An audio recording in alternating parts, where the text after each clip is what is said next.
Muito boa noite, pessoal. Sejam muito bem-vindos a mais uma conversa no Ulisses Maia ponto oficial, página minha do Facebook. Sejam muito bem-vindos. Interajam, compartilhem, mandem suas perguntas que a gente vai responder no fim da nossa conversa. Mande lá seus comentários, se você concorda, discorda com algum aspecto que a gente comenta. E a gente vai conversando e evoluindo sobre a nossa linha de raciocínio, né? Sejam muito bem-vindos novamente. Curtam e compartilhem a página. Eu sou Ulisses Maia, economista, aqui de Indaiatuba, e hoje eu trouxe a Jennifer, que é economista também. Por favor, Jennifer, se apresente. Olá, boa noite. Eu sou a Jennifer, também economista formada pela PUC. Atualmente eu trabalho no mercado financeiro, numa instituição de leasing. Estou tentando aos poucos ingressar ainda mais na carreira como economista, que eu deixei um pouco de lado por N motivos, e agora estou voltando e o Ulisses hoje me deu essa oportunidade e foi incrível. É sempre bom ter você ao meu lado.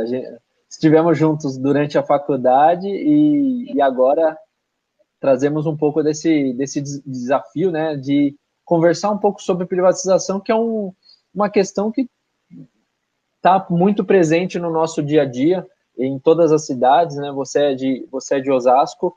Aí em Osasco a gente tem a questão do transporte público, né, o transporte coletivo, desculpa, que agora é privatizado, e também aqui em Indaiatuba a situação acaba sendo a mesma. E acho que isso é na maioria dos municípios do país, e tem tudo isso, né? Mas explica para a gente, Jennifer, até para começar o nosso papo, o que é privatização, né? A que se refere isso daí? Bom, na verdade, a privatização é quando uma empresa pública ela é transferida para uma empresa privada, ou definitivamente ou permanentemente, e aí o governo, por algum motivo, o Estado, por algum motivo, ele vê ou que aquela empresa pública, aquela estatal, ela já não é mais tão superavitária e ela deixa de ter interesse, ou ela não quer mais ter o controle, ou até mesmo para arrecadar mais receita, então ela se desfaz de uma estatal e passa, né, por leilões, uma transferência feita por leilões, para uma empresa privada, né, e assim que se incorpora. É uma aquisição, né, a questão da desestatização, e é isso. Então, a estatal deixa de existir, e isso não quer dizer que o governo deixe de ganhar com a empresa privada, porque o governo também ele tem como ganhar através de ativos, até mesmo talvez como a Vale, na verdade, ações minoritárias. Então, o governo também tem como ganhar com uma privatização, no entanto, ele não é mais o controlador daquela empresa. Então, ele transfere o controle para uma empresa privada, né, por pessoas interessadas em privatizar. Legal. E tem toda essa discussão que você colocou, né, com relação sobre algumas, até a gente tem o ministro Guedes, que a cada dia ele gostaria de privatizar alguma coisa, né? Até sendo um ex-conselheiro das empresas privadas da educação, é engraçado que ele também quer ter mais privatizações na área da educação. Mas as justificativas dele, né, gira em torno para redução de dívida, né? Então ele quer vender os ativos para redução de dívidas e tentar usar esse dinheiro com a obtenção dessa venda para reduzir a dívida pública, que os bancos privados normalmente são quem mais detém desse empréstimo, né? Quem mais recebe juros desse empréstimo são os bancos privados.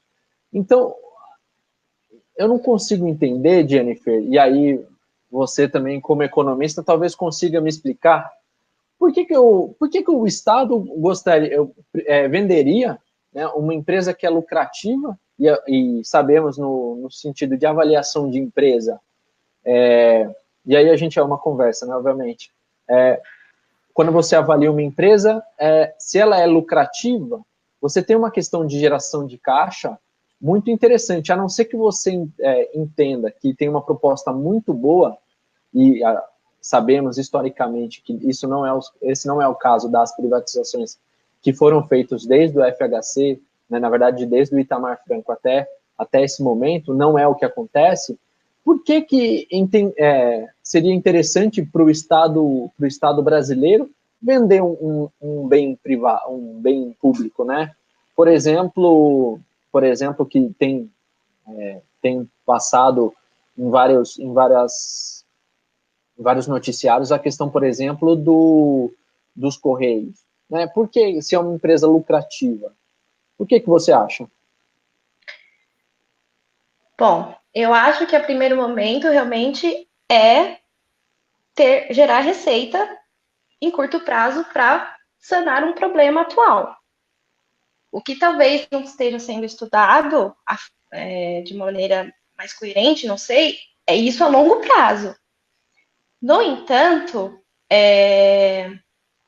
há um histórico de compras, aliás, de privatizações de empresas que estavam deficitárias mesmo, como a CSN e a Embraer, nos anos 90, mas também a Vale estava superavitária. Então, aí tem que entender qual é a intenção do governo a longo prazo, porque a curto prazo já está claro o que eles querem, que é suprir uma dívida. Então, historicamente falando, a Vale, o governo ainda ele tem como tirar receita dela, ele participa, tem ações sobre a Vale. Então, eu acredito que o que talvez ali o governo não esteja expondo para nós é isso a longo prazo, tá? Tudo bem, vamos privatizar, nós vamos fazer aí uma sequência de 90 dias de privatizações, mas e no futuro? Como é que vai ser isso? Porque a privatização não necessariamente significa que vai dar certo. Não temos como saber. Porque com a privatização a gente não tem certeza de que, tudo bem, tem um contrato, mas que garantia que nós temos que quem está assumindo o controle daquela empresa vai cumprir? A privatização ela pode ter tanto sucesso como não pode. Então, é isso. Eu acho que está explícito qual é a ideia das privatizações no momento. Tá, tudo bem, tem a questão de é ineficiente. Sendo uma estatal é ineficiente. Mas por que é ineficiente? O que está atrás? Por que não ir no foco de vamos entender qual é essa ineficiência e vamos tratar para ficar eficiente? Não, vamos vender, já que a gente está precisando de dinheiro, vamos vender, pronto. Então, por quê? A ineficiência ela pode vir, né, das estatais, pode ser até mesmo por burocracia, política, interesse, nós não sabemos, né? Nós temos aí a mídia para, né, nos falar de algumas situações que aconteceram, mas na verdade nós não sabemos de fato. Então, a verdade, por que não cuidar da ineficiência?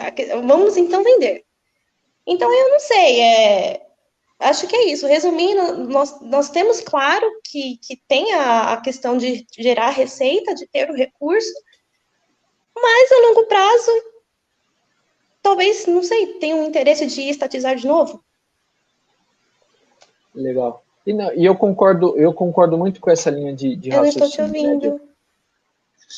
Não? Alô? Pessoal que está assistindo a live, vocês estão me ouvindo? Agora estou te ouvindo. Você me escuta bem? Eu te escuto, eu não perdi nenhuma parte. Pessoal da live que está assistindo, vocês estão ouvindo a gente bem? Estão me ouvindo? Estão me ouvindo? Ulisses, me escuta? Não, eu estou te ouvindo. Então tá bom, estou te ouvindo também. Então era isso, essa era a minha conclusão, legal. Desculpa. Não, então, obrigado, Felipe. Obrigado, Felipe, também pela pergunta. A gente vai comentar sobre o Viracopos também, Felipe. Realmente é um ponto de atenção aqui, está nos nossos comentários. Porque, assim, é muito importante entender de onde que surgiu essa ideia na verdade, de uma empresa pública, né? Por exemplo, quando você comenta a CSN e a Vale, são empresas que nasceram a partir de uma vontade, de um anseio político e Sim. desenvolvimentista, né? Que entendia no momento, isso estamos falando dos anos 60, onde que a ideia seria esse fomento da indústria básica, da indústria metalúrgica, da indústria mineral, que precisaria de muito investimento, e esse investimento não se esperava do setor privado, né? Não dava para esperar esse investimento do setor privado. Então, o governo central, o governo federal, na época, decidiu fazer esses investimentos que não necessariamente, na verdade, teriam um retorno de muito longo prazo, e, a partir disso, criou-se a Vale, criou-se a Petrobras, que também não tinha, foi criada do zero, né, essa indústria petroleira. Então, teve todo esse investimento inicial. E é para isso, entendo eu, um pouco nessa análise desenvolvimentista, que é para isso que precisamos evoluir, e eu acho que é muito isso que falta no Brasil, esse projeto, né, assim. Tanto é que o governo atual se elegeu sem ter realmente um plano de governo, né? A única coisa que a gente sabia é que ele ia privatizar o máximo que desse, e qualquer dúvida nesse interim podia perguntar para o posto Ipiranga, né? Então, essa era a certeza que a gente tinha. Então, para que serve depois que você teve todo esse investimento inicial, toda essa capitalização da empresa, você quer vender. E hoje, pelo menos historicamente, tem sido vendido a preço de banana, né? Alguma empresa ou outra que realmente chega a um preço interessante. Tanto é que tem, dentro do plano que foi estabelecido pelo ministro Guedes, atualmente, não teve muito sucesso as ofertas que eles fizeram, porque não alcançou o preço necessário para isso, né? A indústria privada quer pagar pouco, como em negócios, né? Sempre quem paga quer pagar menos e quem recebe quer receber mais. E aí não teve negócio, e não vai ter. Por exemplo, dentro dessa ideia de estatizar, né? Quem são as próximas empresas que querem ser, que eles gostariam de privatizar? Agência Brasileira Gestora de Fundos Garantidores e Garantias, né, que faz esse gerenciamento dos servidores públicos. O SERPRO, que é a maior empresa pública de tecnologia da informação do mundo, né, e trabalha com solução estratégica para o governo federal. DataPrev, que a função do DataPrev, isso é importante a gente lembrar, pelo menos desse DataPrev, que é a gestão da base de dados social brasileira. Então, assim, realmente, isso conseguiríamos vender, né? Mas para que uma empresa privada, e como que essa empresa privada usaria essa base de dados, e aí estamos falando de todos os brasileiros, todos os brasileiros, como que essa informação seria vendida? Será que isso seria estratégico para o país? E aí, ser lucrativo ou não, será que é um fator determinante para essa empresa ser privatizada, né? Por exemplo, e a Telebrás, desculpa, o CEAGESP, acho que todos consomem no CEAGESP, ou já consumiram. Eu também não tenho uma ideia, é só uma ideia comercial, e eu acho que aí eu já encerro. Eu gostaria de comentar sobre o PPI verde, né, que eles colocam, onde que a ideia desse PPI verde é privatizar florestas, e parques nacionais. Como privatizar florestas nacionais e parques, né? Como que as empresas tornarão isso? E uma coisa que a gente comenta, né? Comentamos que as pessoas do exterior, biólogos, bioquímicos, vêm do exterior, entram na Amazônia, onde que tem o maior bioma mundial, né? Vêm aqui, conhecem o que a natureza tem a oferecer e levam sua tecnologia para o exterior, né? Para a sua base nacional, né? E essas empresas do exterior ficam ricas com a diversidade, né? Com os biomas brasileiros, com o que a Amazônia tem a oferecer. E aí, pensamos em privatizar isso daí, o que eles vão fazer? Cobrar a entrada? É assim que eles vão tornar lucrativo? Ou vai ter uma empresa que vai ser 50% francesa e 50% americana, que basicamente vai criar uma bolha de tecnologia lá dentro? Por que não fomentar? E aí fomentar, não privatizar o espaço, né? Por que não fomentar que os polos criadores de tecnologia e ciência nacional trabalhem em cima disso? Então, são muitos pontos, né? São muitas ideias de privatização sem nenhum nexo, apenas pensando na redução de dívida, né? Que, na verdade, não se sustenta. Sim. Você concordaria com isso, Jennifer? Sim, em partes.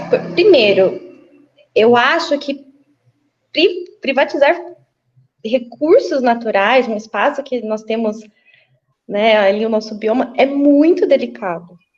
Exatamente esse ponto que você falou. Vai o quê? Cobrar entrada? Não faz sentido, né? No meu ponto de vista, eu li um pouco sobre o PPI verde e não faz sentido privatizar a floresta. Eu acho que isso não deveria acontecer. Não deveria. O Brasil é tão rico em recursos naturais, que não deveríamos dar isso nem de graça para ninguém. Poderia nos pagar, acho que tudo, mas não deveríamos fazer isso. Então, para mim não faz sentido nenhum. Eu acho muito delicado e muito perigoso fazer isso. Quando se trata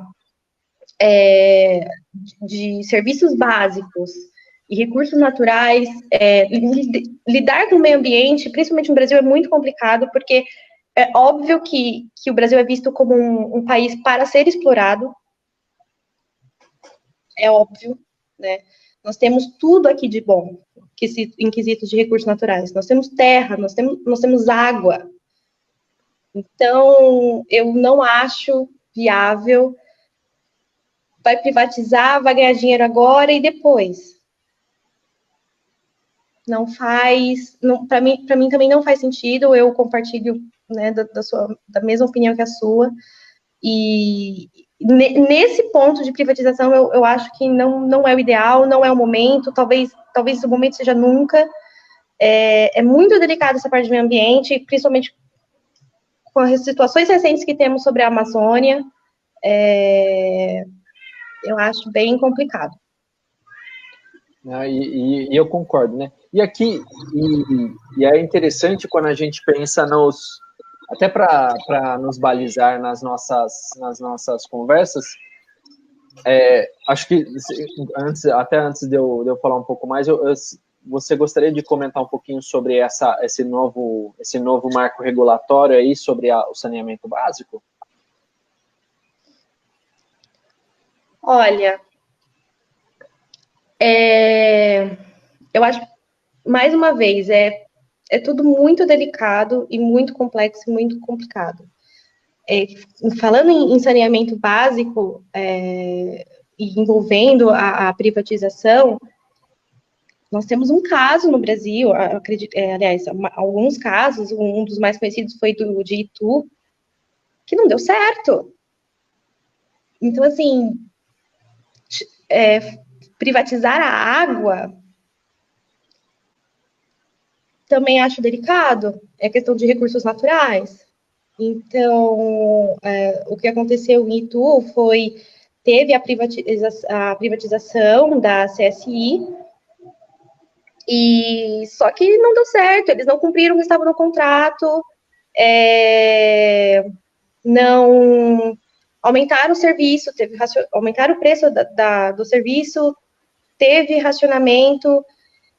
Então, é muito cedo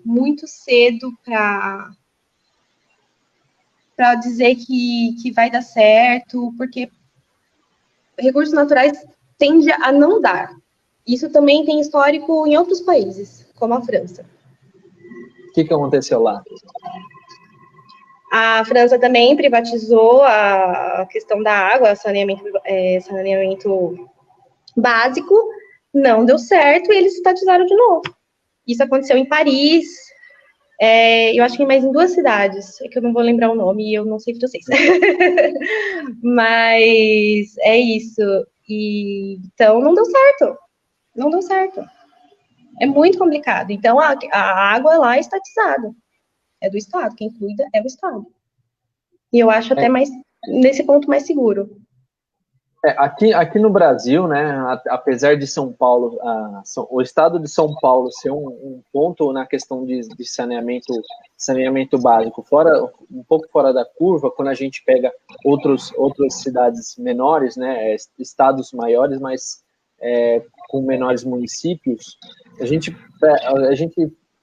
encontra, né, alguns números com relação ao saneamento, né? Por exemplo, que só 46% do esgoto passa por tratamento.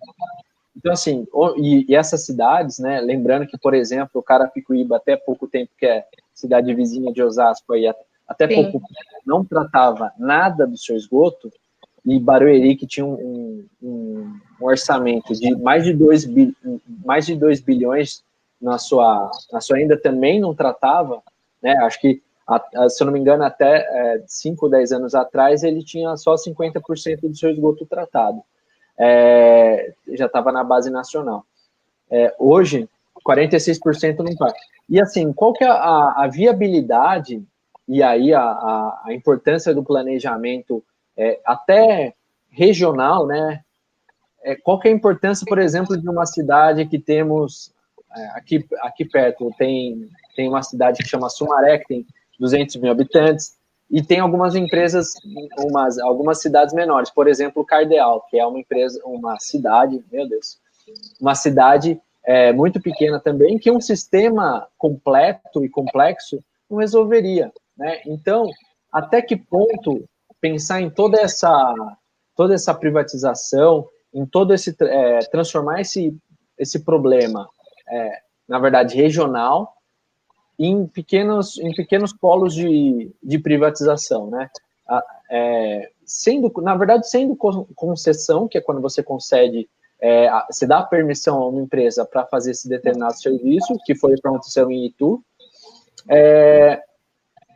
ou uma privatização em si. Mas, assim, para alguns determinados, por exemplo, água é um direito de todos, né? Todos os brasileiros precisam de água. Isso é um direito. Isso não deveria ser mercadoria. Água não é mercadoria.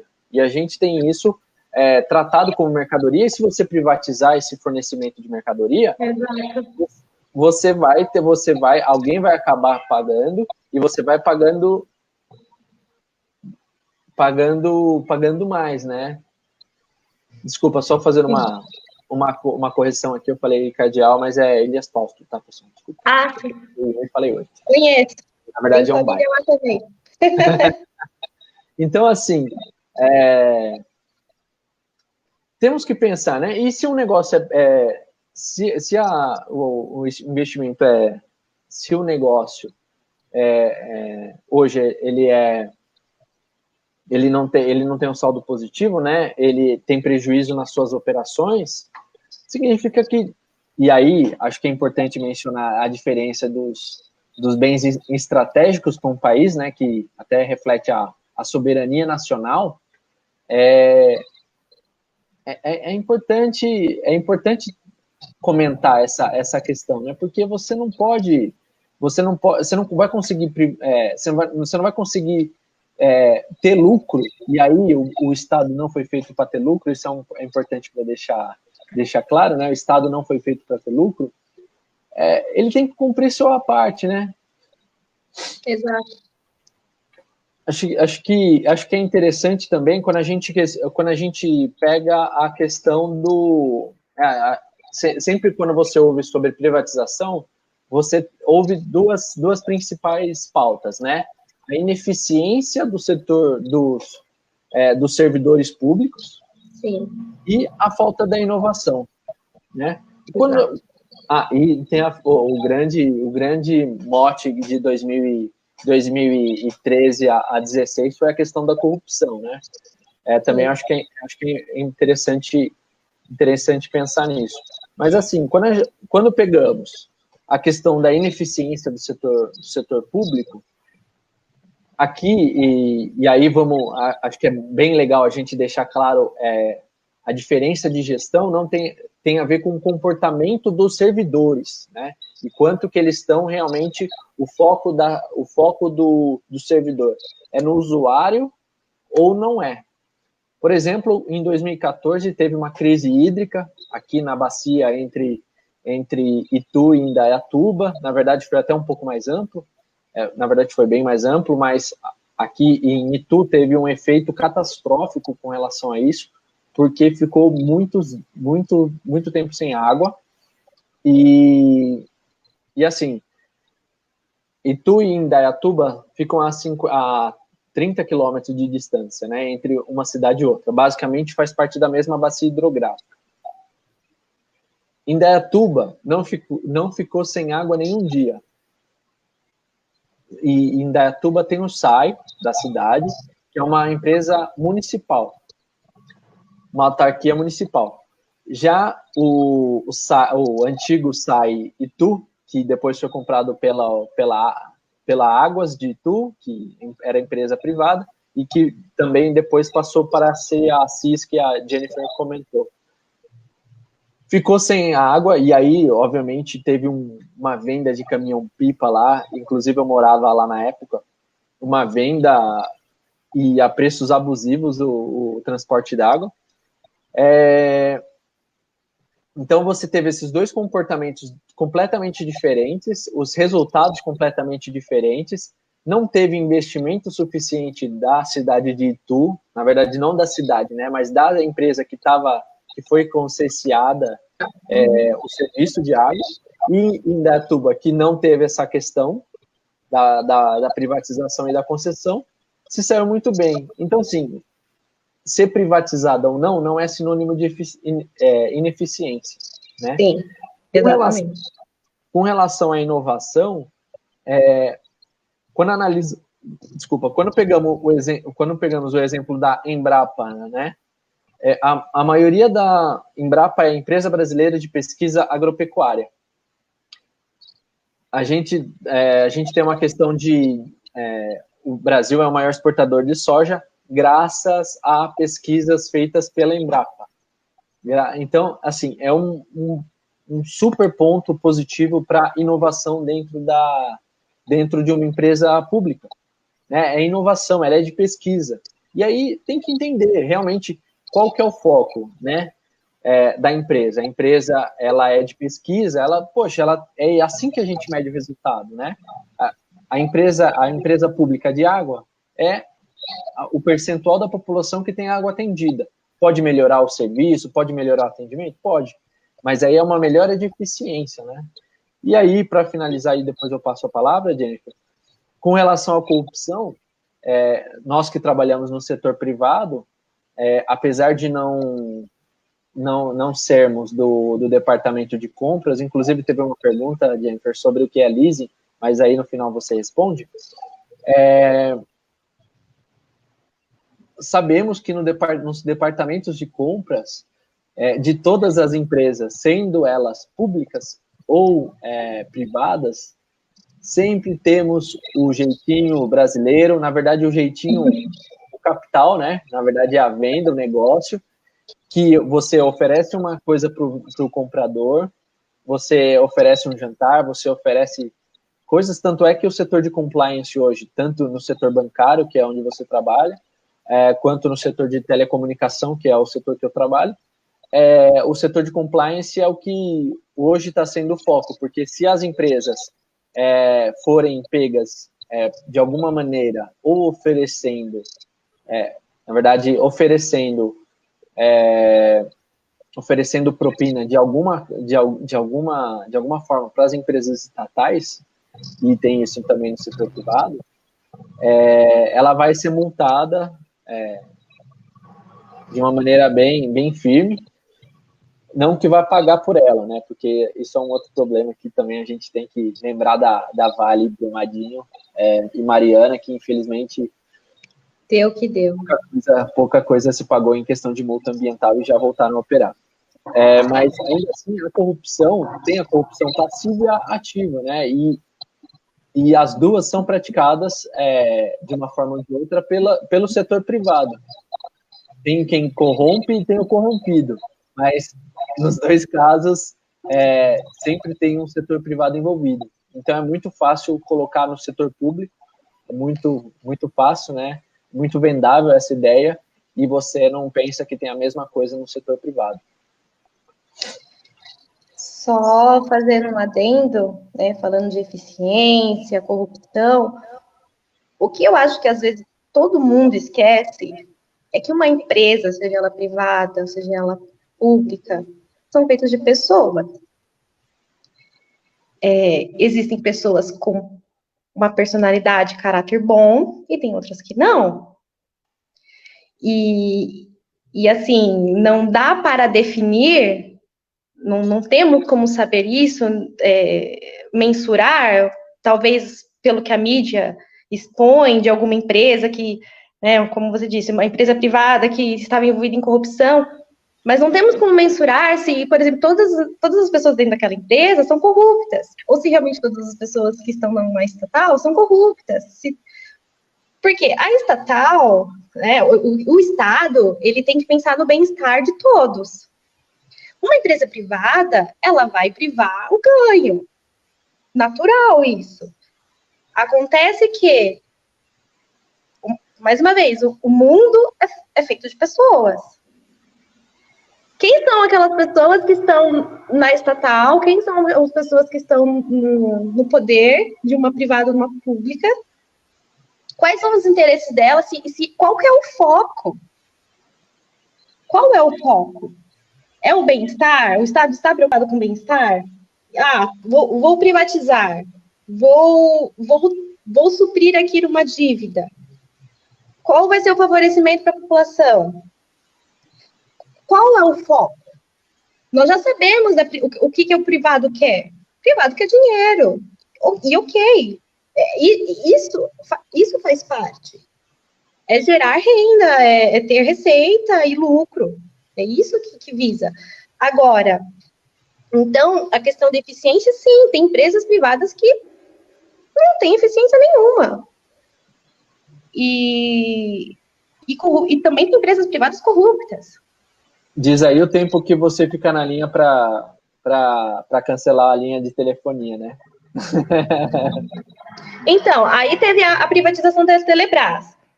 Eu coloco aí na balança os seus prós e contras. Para ter um telefone, era caríssimo. Era realmente quem tinha muita grana que tinha direito a ter uma linha telefônica. Não era qualquer um. Com a privatização, teve essa questão né, do acesso às pessoas. Todo mundo hoje tem um celular. Imagina ter um celular na época que lançou. Era coisa de gente com muita grana. Era até declarado imposto de renda. Então, como um bem. Então, assim, tem essa questão, né, do acesso, mas também tem os seus contras. É muito difícil lidar com o serviço de telefonia. né? Quando você precisa de algo, eles não querem saber, eles só querem que você compre mais. E não é, então, eu acho que as coisas têm que fazer sentido. E tem que ter claro o foco. Qual é o foco de privatizar? Isso a curto e a longo prazo. Eu ia comentar uma outra coisa, mas me fugiu aqui. Então, vou parar por aqui. Aí eu passo para você. Eu ia comentar algo, fugiu aqui. Legal. E é importante, né, porque a gente vem nesses últimos... Na verdade, até a pandemia, basicamente, também se falava muito na privatização dos hospitais,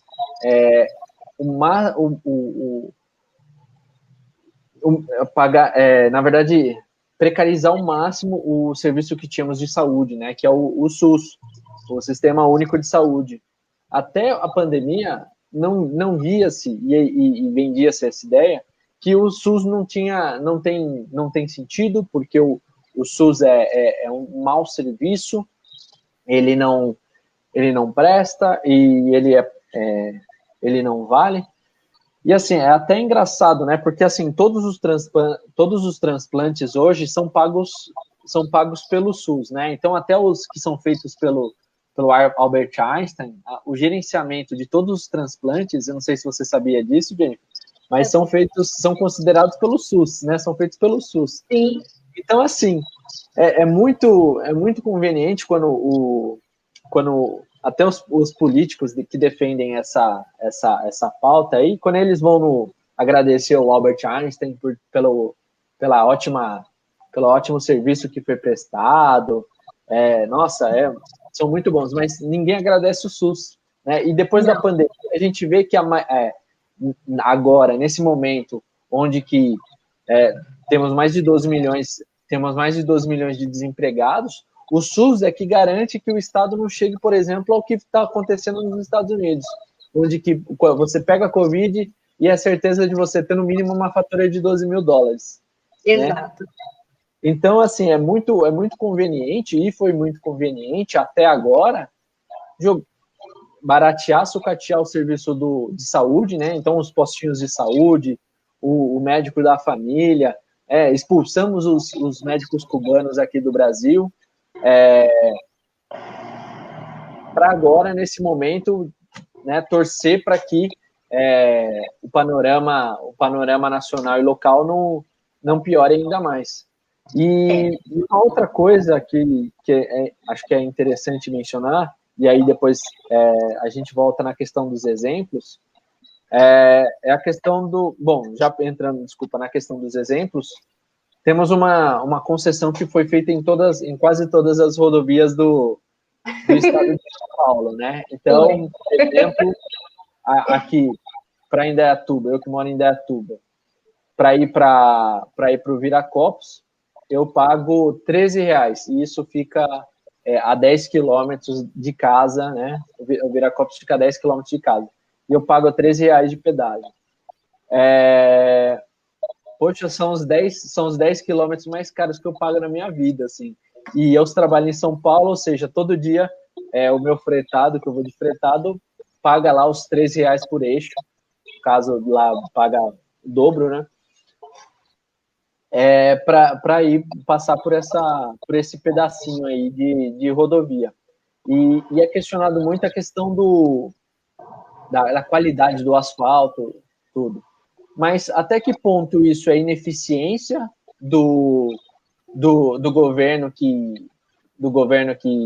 presta o serviço, e até que ponto é realmente que não conseguimos chegar, né? E sendo assim, né, ainda não precisando pagar o lucro do acionista da CCR que está listada na Bolsa, será que não conseguiríamos reduzir isso aí, né, esse custo? Porque, assim, eu acho não, o brasileiro, ele considera que paga muito imposto, mas não seria interessante se o imposto que pagássemos no nosso município, no nosso FGTS, nas nossas tributação do dia a dia, se não precisássemos, por exemplo, pagar o convênio médico? Né? Quanto que sobraria da nossa renda? Bom, só voltando lá, voltando um ponto, eu estava falando de ineficiência e corrupção, eu lembrei o que ia dizer. Você tinha dito, né, da questão da inovação. Quem são as pessoas de hoje que querem inovar? Quem quer fazer a diferença? Então, seja uma pessoa que é um servidor público, ou até mesmo uma pessoa no setor privado, existe também aquelas que estão acomodadas. Então, acho que a questão da inovação tem que ter vontade e coragem, e não sei se todos têm isso. Só para finalizar o que eu ia, né, falar no outro tópico. Agora, sobre a questão das rodovias, né, da concessão, eu acho isso muito hilário. Eu não consigo definir. Não faz sentido para mim. Não faz sentido nós já pagarmos o imposto, pagarmos pela rodovia que às vezes não é tão boa assim. Não faz sentido nenhum. Agora, e aí que está o ponto. A ineficiência está onde? Não está sendo fiscalizado isso? Por que está assim? Quem é que está correndo atrás? Quem é que está interessado? Eu não acho justo pagarmos as duas coisas. A empresa que está ali fazendo a manutenção da rodovia e continuar pagando imposto. Não faz sentido nenhum. Não faz sentido. Eu acho que a questão é, vamos pagar impostos? Tudo bem. E o retorno? Não tem. Não tem. Então, eu não sei, a sensação que eu tenho, Ulisses, é que tem gente no poder que não sabe fazer conta, ou sabe fazer conta muito bem. Então sabe fazer conta muito bem, porque não faz sentido. Nós estamos aí, quanto estamos no Brasil? Quase mais de 200 milhões de pessoas. Uhum, sim. É muita grana. Parece que não, mas é. E assim, não faz sentido. Eu acho que não tem fiscalização. Eu não sei se não tem fiscalização porque não querem, ou porque não tem interesse, ou por ter realmente ter aí envolvimento de corrupção. Não dá para saber, mas não faz sentido. Eu acho que não deveríamos pagar os dois. Não faz sentido nenhum. Como comentei com você, também tenho família aí no interior. Pedágio é o que mais pesa numa viagem de São Paulo, do interior de São Paulo para a capital. Então não faz sentido nenhum. Eu acho que ou realmente privatiza de vez ou toma conta. Mas você sabe que é interessante isso daí, né? Porque você falou assim, eu não vejo resultado. E até entendo você, eu até entendo você falar isso. Porque às vezes tem coisa que você não enxerga o resultado na hora, e tem coisa que você não enxerga o resultado em nenhum momento, né? Eu acho que o que acontece no Brasil hoje é que o negócio está tão sucateado que você não consegue enxergar o bem, né? Mas, por exemplo, você sabia que foi feito uma análise comparativa com relação à nota que os usuários do SUS e os usuários de quem tem convênio dão para uma nota para o seu atendimento. Você sabia que a nota do SUS foi um pouquinho... Claro que as duas foram ruins, tá? Mas infelizmente foi ruim. Mas você sabia que o do serviço público foi um pouquinho melhor do que o privado? Eu acredito, eu acabei esquecendo de falar do SUS. Eu acho, assim, deve ter, sim, as suas deficiências. Não tenho certeza que tem as deficiências no SUS, mas eu ainda acho que nós somos privilegiados ainda de ter o SUS. Porque eu sei que tem, como os Estados Unidos, não tem. Eu já passei no SUS, hoje eu não passo, porque já que eu pago um convênio médico, eu vou onde eu estou pagando, né? E deixo para quem não tem ir lá no SUS. Mas quantas vezes eu já não fui também? Eu conheço pessoas que fazem tratamento de câncer no Brasil, de graça. De graça. Então, assim, eu acho que a questão da saúde não tem que ser privatizada. Eu acho que tem que melhorar, e muito, né? Tem que melhorar e muito em vários quesitos. Teve até a questão de trazer médicos para o Brasil, e aí, enfim, voltaram, né, por causa do governo. Eu acho que tem que incentivar, sim, as pessoas que estão sendo formadas em medicina assim, investir em pessoas que estão se formando aqui dentro para ficar no SUS, para atender a população. Nós temos, como eu comentei, o Brasil é um país muito populoso, então é complicado administrar tudo isso, até mesmo a questão na saúde, mas o SUS não tem que ser privatizado, eu não acho que seja uma boa ideia. Eu acho um equilíbrio muito interessante em ter a saúde, uma parte da saúde privatizada e a outra não. Se as duas estão ruins, então as duas têm que trabalhar. Aí a questão da ineficiência. Uhum. Os dois tiveram notas ruins. E aí? Não, com certeza. E eu acho que o grande lance é a parte do sucateamento, né? Enquanto o setor privado ele consegue ter um custo médio muito maior do que o SUS, né? Quanto custa uma consulta pelo SUS e no setor privado, né? Então, assim, a gente tem muita coisa errada, e esse sucateamento, tanto do SUS quanto dos outros, de tudo que é hoje que é estatal, é o que transforma os serviços piores ainda do que são, independente da qualidade e a fomentação que os servidores públicos têm com relação a esse serviço, né? Os servidores públicos podem, por exemplo, a gente vê a dedicação dos médicos, nesse momento, né? Quanto que eles estão se doando, né? Sim. Estão na linha de frente. Exatamente. Então, assim, não tem o servidor, ele acaba se doando demais. E só um último comentário, e aí a gente já vai para as questões que foram levantadas. Quando a gente fala sobre a inovação que você mencionou, né, a coragem de inovar, é muito difícil você inovar se o que é produzido na universidade é tratado como balbúrdia, né? Sim. Assim, a balbúrdia da universidade brasileira é triste um ministro da educação falar isso, né? Eu não sei como que ele ainda se mantém. Weintraub, muita emoção para falar dele. Desculpa, o Weintraub foi embora, né? Graças a Deus. mas é isso. Vamos para as perguntas e aí a gente já encerra.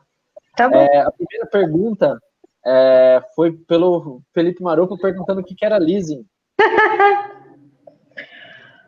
Bom, leasing, se for traduzir, é como se fosse uma locação. Hoje eu trabalho numa empresa financeira que faz arrendamento, né? O leasing. É muito comum você ver leasing hoje de veículos, né? Que você paga esse leasing financeiro. Não vou usar o termo empréstimo, porque não é esse, mas é como se fosse. Você vai lá, paga o banco aquele carro. No final, o carro é seu, você pagou.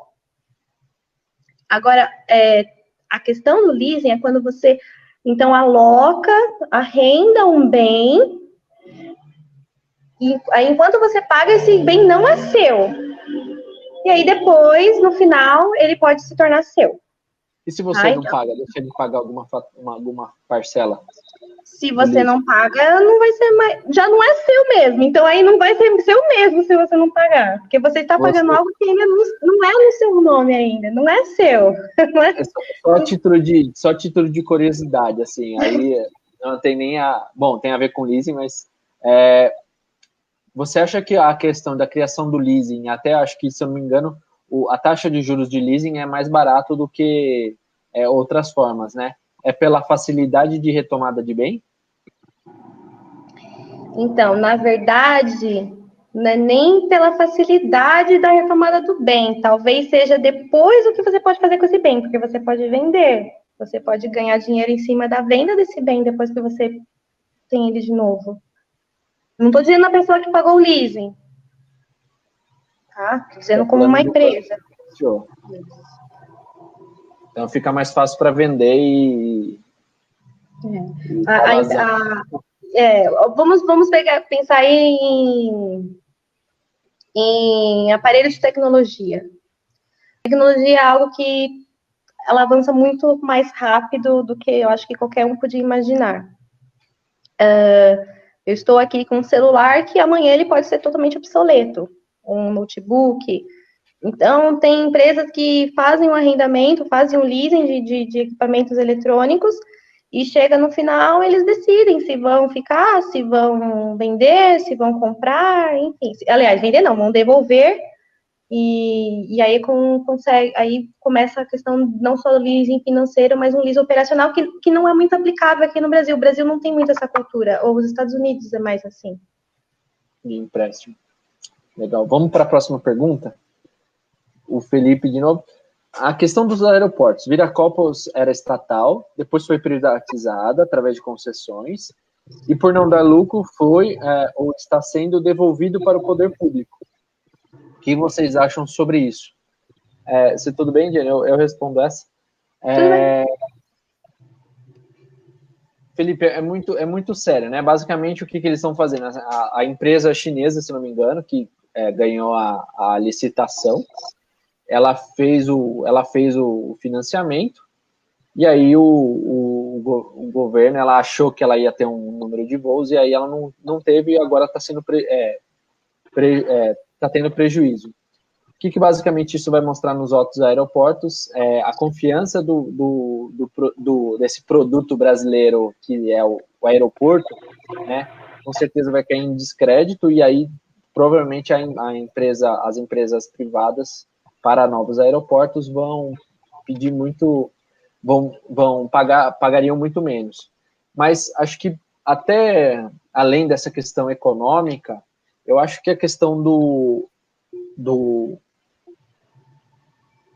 quanto que isso causa tanto para o servidor que está trabalhando, o trabalhador que está no Viracopos hoje, quanto para todo mundo que está acessando o Viracopos. É muito legal ter um aeroporto renovado e tal, mas a gente não tem a segurança de ter certeza se esse aeroporto vai para frente ou não. Porque, assim, é aquele negócio, se der certo, ótimo, mas também se der alguma coisa errada, quem vai acabar arcando com todos os custos e despesas desse aeroporto de Viracopos vai ser o governo federal, através do BNDES, que é importante ressaltar que assim, a privatização é como se alguém estivesse pagando, né? Alguém vai pagar o governo federal. Só que na maioria das vezes, esse dinheiro que é pago para o governo federal saiu do BNDES através das concessionárias, né? Isso acontece muito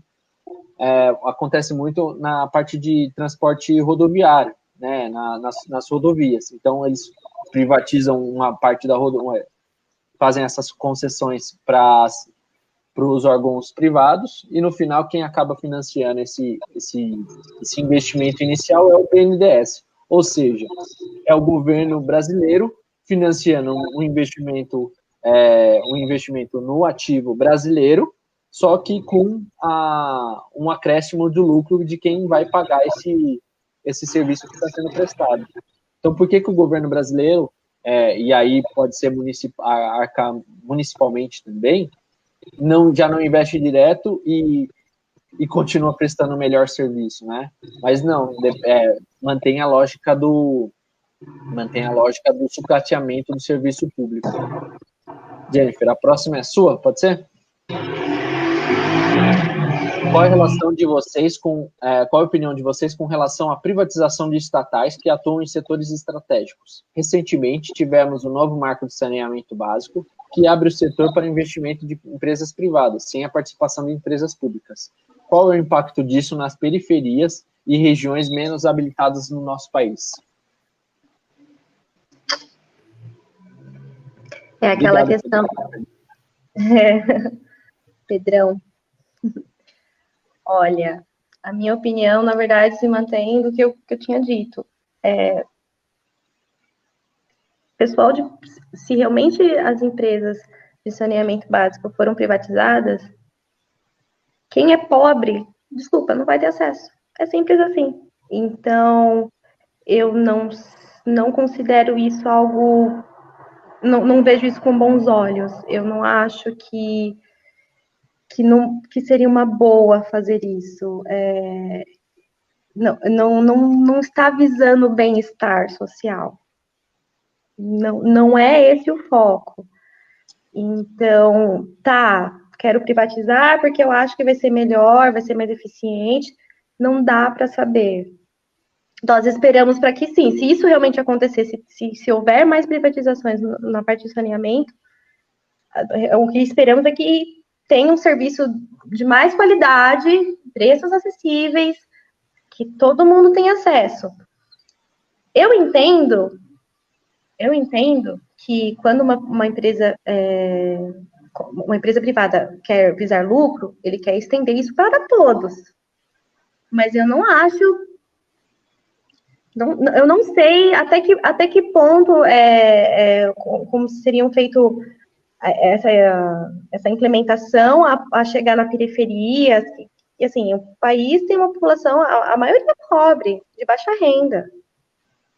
Então, se a privatização realmente ocorrer de uma forma mais abrangente e não ter as agências regularizadoras ali em cima, sempre olhando se realmente está sendo feito, eu não sei. É bem, como pode dizer, é ambíguo a resposta. Eu acho que pode dar tanto certo como pode dar errado. Porque eu me ponho como uma empresa privada. Eu vou querer o lucro, então eu vou querer tentar alcançar o maior número de pessoas possíveis. Mas...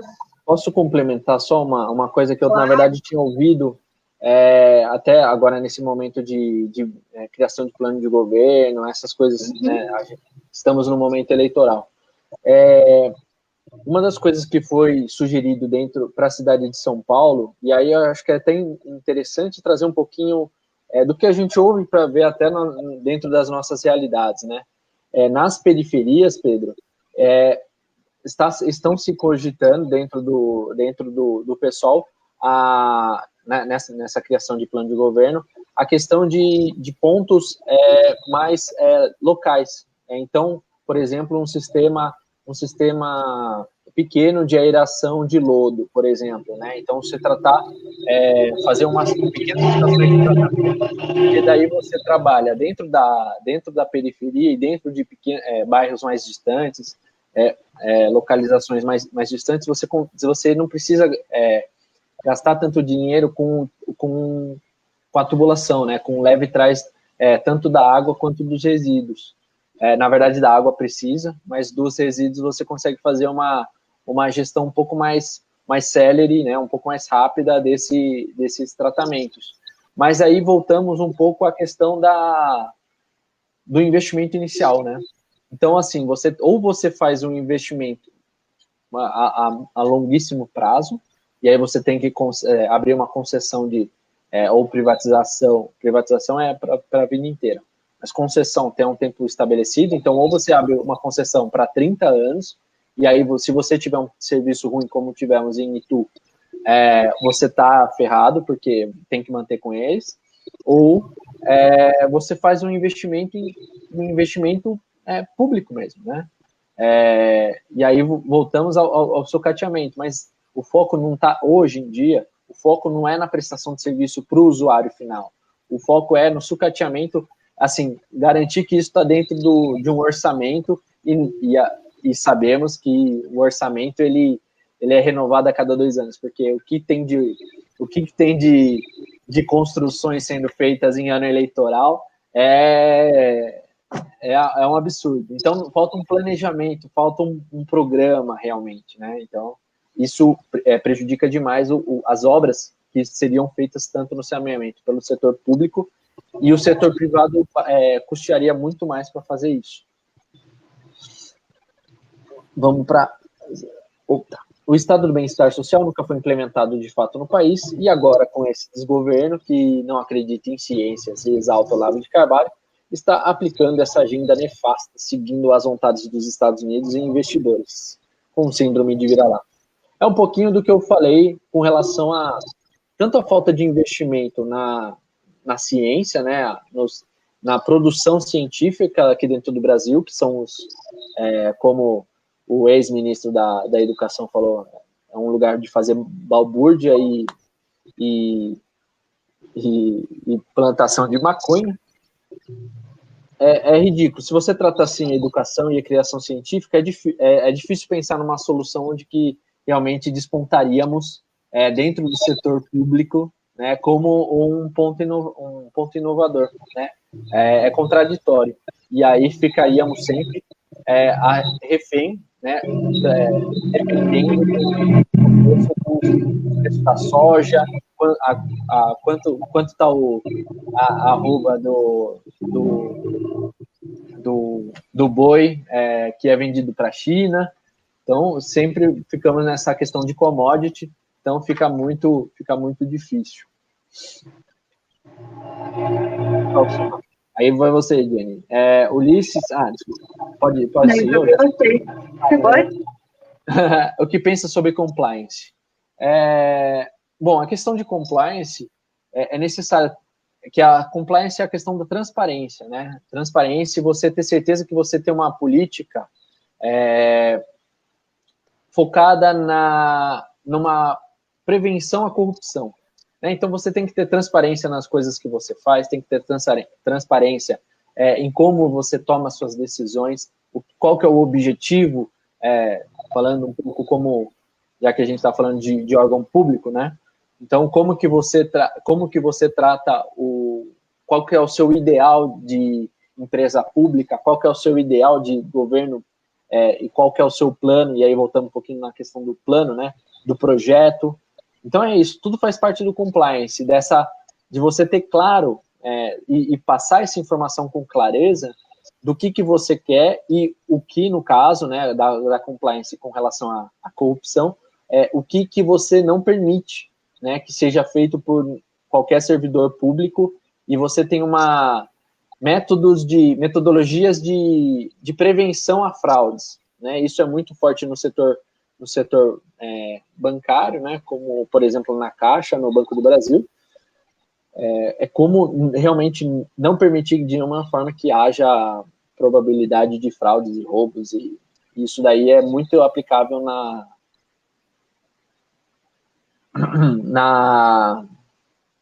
no setor público e privado. Jennifer, somos todos bolsonaros? Nem a pau, Juvenal. Quer comentar? Não. É bom que vai gerar emprego direto e indireto.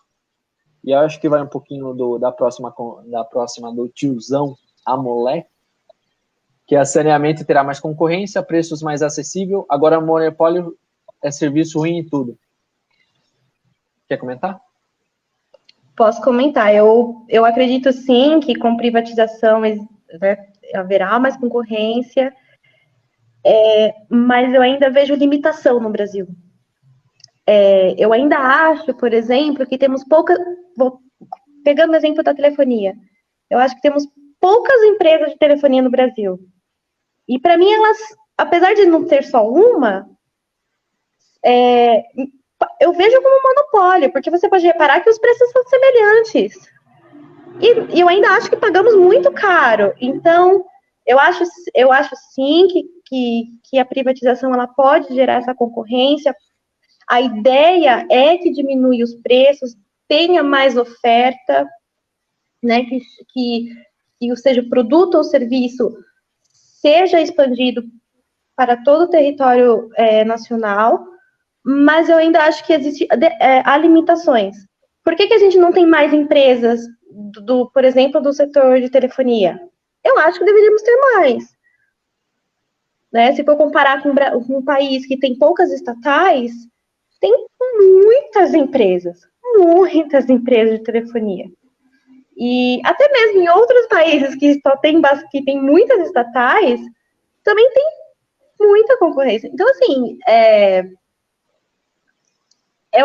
eu acho que há limitações burocráticas, mesmo políticas no Brasil, que impedem a gente ter, né, mais privatizações e deve sim ter por trás interesses políticos, não sei dizer ao certo, mas é a sensação que eu tenho. Porque se a privatização tem essa ideia de quebrar o monopólio, dar mais acesso, diminuir o preço, ser mais eficiente, por que isso de fato não acontece no Brasil? Eu não vejo isso tão claro. É algo a se questionar. Eu posso complementar? Pode, deve. Você é o anfitrião. Na verdade, é interessante o que, apesar dele colocar como tiozão da moleque, eu adoraria saber o nome dele para tratar até com o nome, né? Mas é assim, o emprego em si, ele geraria de qualquer forma. A questão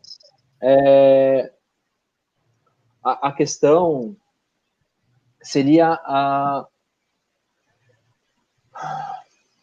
o setor privado e o público, eles geram empregos da mesma forma, né? Você não geraria mais emprego através da privatização ou de concessão, porque os empregos são os mesmos. O que provavelmente acontece, eu não sei se você trabalha no setor público ou privado, mas assim, no setor privado, eu trabalho, e a Jennifer pode falar se eu estiver mentindo, mas assim, eu digo como trabalhador, eu sou esfolado, então assim, são requisitados que trabalhemos 12, 13 horas diariamente, todos os dias. A eficiência, né, assim, a redução de custo, né, que é interessante a gente pensar nessa redução de custo e tal, mas assim, tem duas opções, pensando numa empresa, tem duas opções como você reduz custo. Ou você corta custo direto, ou você aumenta a eficiência, na verdade são três, ou você diminui o lucro. Quando você pega uma empresa estatal, você tira a questão do lucro, porque você não tem essa necessidade. Aí você tem a geração de trabalho, então assim, você tenta ao máximo demitir o máximo de funcionários que você demite o máximo de funcionários para que eles sejam mais eficientes e se doem mais à empresa. Ou seja, essa geração de renda, se tiver a questão, e eu não estou falando que é comprometimento nas suas 8 horas de trabalho, tá? Não tem nada a ver, e funcionários públicos e privados são muito comprometidos nas suas 8 horas de trabalho. A questão é que você acaba trabalhando mais sem receber por isso, e aí, Jennifer, na sua história trabalhando como funcionário do setor privado, me corrija se eu estiver errado, mas assim, somos pedidos para trabalhar sempre mais do que somos pagos, e assim, e a única coisa que a gente torce é para que tenha melhora na eficiência, melhora no processo. E eu digo até como consultor de processos que, assim, isso poderia ser executado nas empresas públicas e são executados nas empresas públicas, né? Porque eu presto serviço em empresa pública também, como terceirizado em serviços em empresas públicas. eles fazem isso também. Então, ou você diminui o lucro, que já não tem na empresa pública, ou você esfola o trabalhador na empresa privada. Então, assim, será que realmente gera mais renda? Gera mais renda, não, mas gera mais emprego? Gera mais renda? Será que esse lucro, essa faixa final de lucro, não fica destinada ao dono da empresa? Então, são coisas que a gente pensa, né? Bom, infelizmente o colega não colocou o nome dele. Mas é isso. Eu acho que a privatização tem muitos problemas e eu não sou contra o mercado, mas eu acho que tem muitas limitações que ainda precisam ser trabalhadas, né? E eu, sinceramente, não sei se não tenho certeza se eu quero que elas sejam trabalhadas, porque eu realmente não vejo tanto benefício nela, mas aí é uma visão pessoal e a Jennifer tem a sua opinião. Jennifer, considerações finais. E aí, desculpa, eu esqueci do Covid, pessoal, e aí a gente já encerra e vai para as considerações finais. Desculpa. Sempre nas minhas lives, Jennifer, eu costumo fazer uma pequena apresentação de qual é a situação do Covid, né? Estamos num momento delicado da pandemia, e eu gostaria de compartilhar com você. Eu tomei a liberdade de pegar Osasco também como estudo de caso. Você está vendo, Jennifer? Você confirma que está vendo? Ainda não. Estou quase... Agora estou vendo... Agora estou vendo. Tá vendo? Agora estou vendo. Eu estava vendo só o mouse para lá e para cá. Bom, vamos lá então. Bom, Covid-19, né? Estamos nesse momento, no dia 18 de julho. Então, a gente tem percebido uma diminuição para 4% na taxa de letalidade da doença, mas lembrando que é por causa dessa subnotificação, que foi muito alta aqui no começo, e ainda estamos com subnotificação, mas agora esse patamar está diminuindo. Chegamos já aos 2 milhões de mortes, isso aqui é em milhares, tá? Então, 2 milhões de mortes, superamos os 2 milhões de mortes, desculpa, 2 milhões de casos, né? E eu consigo ver uma pequena desaceleração, e a gente sabe que está havendo uma interiorização dos casos, né, saindo das capitais e indo mais para o interior, tanto aqui de São Paulo, quanto do resto do país. Com relação a esses dados que são apresentados, isso daqui a gente pega naquele conglomerado das empresas de comunicação, sabe? Depois que o governo federal falou que ia parar de dar as informações, de Jennifer. Sim. Aí eu pego as informações de lá, desse conglomerado das empresas de imprensa. E aí eu pego o que é falado por essa base nacional, né? Uhum. Então, supostamente, em Indaiatuba aqui, superou agora os 600 casos. Mas quando eu olho no site da prefeitura, já superamos os 1.800 casos. É muito grande essa diferença de base de dados. Hoje a gente chega em 3 vezes e meia essa diferença. Então, assim, se Indaiatuba está 3 vezes e meia essa diferença, imagina nos 2 milhões que atingiu, né? Quanto que tá? Exatamente. Legal. E quando a gente olha, né? Até teve um pré-candidato a prefeito aqui da cidade, Jennifer, que ele falou que ele era a favor da reabertura total, porque para ele, no entendimento dele, o fato de estar fechado ou depois da reabertura, que foi dia 1º de junho, ele não viu diferença no comportamento do gráfico. Você concorda com ele, Jennifer? Depois dessa data aqui, né, 15 dias depois que é o efeito da reabertura, você concorda que a taxa de contágio é a mesma? Acho que não. Acho que não. Então, assim, eu até coloco, né, porque ou ele não sabe ver gráfico, ou ele sofre de mau caráter, mau caratismo, né? E aí, quando a gente faz uma análise de matemática, né, pegando a média das últimas 4 semanas, para fazer uma projeção para frente, a gente chega aqui, hoje a gente tem 3.116 casos, com 99 mortes, com base na informação da prefeitura, tá, Jenny? Tá. Quando a gente pensa, daqui um mês, a gente tende a dobrar o número de mortes e a chegar a quase 10 mil casos. Então, assim, temos um problema sério com relação a isso. Eu fico muito preocupado. E até em agradecimento a você, eu trouxe um pouquinho de Osasco, né, o comportamento da curva de Osasco, para você conhecer, saber um pouquinho como que tá. Aí eu acho que aqui como no município, você recebe aquelas informações do site da prefeitura, com os casos, Sim. mas nunca é colocado em um gráfico para você ter ideia de como tá qual que é essa relação. Então aqui a gente vê um crescimento constante, tá? E essa daqui é aquela base dos jornalistas, tá, Jennifer? Se Tudo tiver bem. o comportamento daqui de Indaiatuba, você pode triplicar aí esse número de infectados, que superou 7 mil, no caso de Osasco, estaria chegando aos 21 mil casos. E uma taxa de letalidade também superior a 7%, que também é uma taxa de contágio de letalidade bem alta e demonstra uma subnotificação, provavelmente, né? Ou uma falência do sistema de saúde daí de Osasco.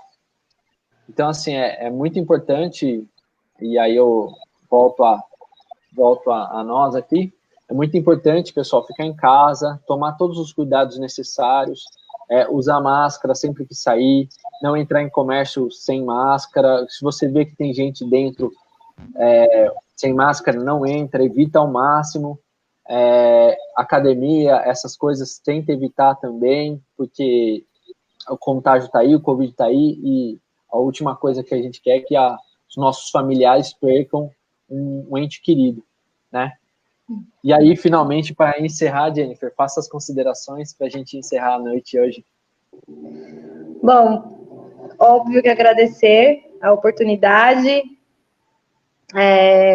de poder reviver um pouco sobre a economia, sobre a política. Não é algo que eu falo tanto no meu dia a dia, é algo que eu quero voltar a fazer, que eu acho o máximo. E então eu só tenho mesmo a agradecer pela oportunidade. E é isso. E estudem, gente. Estudem sempre. Sempre sou a favor do estudo. Ah, legal.